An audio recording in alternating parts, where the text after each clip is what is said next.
اعوذ باللہ من الشیطان الرجیم بسم اللہ الرحمن الرحیم ختم اللہ علی قلوبہم وعلی سمعہم وعلی ابصارہم غشاوہ وَلَهُمْ عَذَابٌ عَظِيمٌ۔ ختمہ مہر کر دی اللہ نے قلوبہم ان کے دلوں پر۔ قلوب کا مطلب ہے دل، یعنی یہ قلب کی جمع ہے۔ قلوبہم ان کے دلوں پر، وعلی کا مطلب ہے پر، سمعہم ان کے کانوں پر، ہم کا مطلب ان کے، وعلی ابصارہم اور ان کی آنکھوں پر، غشاوۃ پردہ ہے، وَلَهُمْ اور ان کے لیے، عذاب عذاب ہے، عظیم بڑا۔ اب اس میں جو ختمہ ہے یعنی اس کا مطلب ہے کہ کسی چیز پر مہر لگا دی تاکہ اس کے جعلی ہونے کا امکان نہ رہے، اس کے دل کو ایسا بنا دیا کہ وہ کوئی بات نہیں سمجھ سکتا اور نہ ہی اپنی بات سمجھا سکتا ہے۔ لفظ ختم اور طبع دو طرح استعمال ہوتا ہے۔ نمبر 1، مصدری معنوں میں کسی چیز پر کسی چیز کا مہر کی طرح نقش کر دینا۔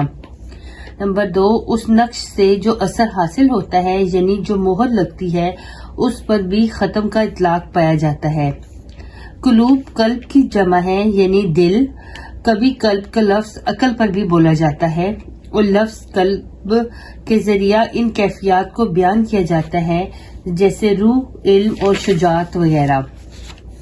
پس ختم اللہ علی قلوبہم کے معنی ہوں گے کہ اللہ تعالیٰ نے ان کے دلوں پر مہر لگا دی ہے، یعنی ایسا بنا دیا ہے کہ نہ ان کے دل کوئی بات سمجھتے ہیں، نہ ان کے عقول میں سوچنے اور تدبر کا مادہ باقی رہا ہے۔ السمع یہ سامعہ سے یسمع کا مصدر ہے۔ لفظ سامعہ واحد اور جمع دونوں طرح سے استعمال ہوتا ہے۔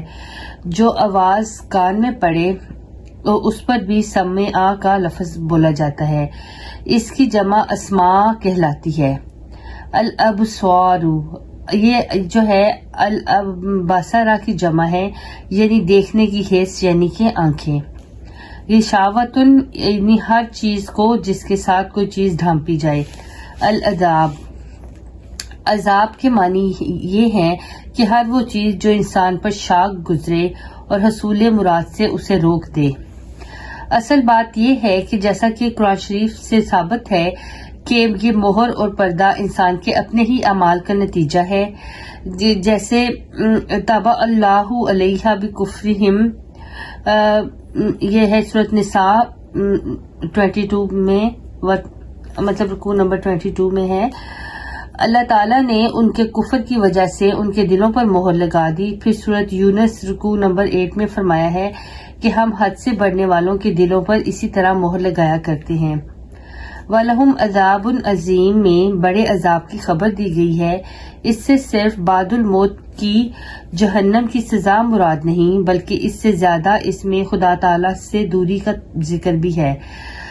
پس عذاب سے مراد اس جگہ یہ ہے کہ مومن تو اللہ تعالیٰ کی بھیجی ہوئی ہدایت پر سوار ہو کر اس تک پہنچ جائیں گے، مگر یہ لوگ خدا تعالیٰ کے دیدار سے روک دیے جائیں گے، اور اس سے بڑا عذاب اور کیا ہو سکتا ہے۔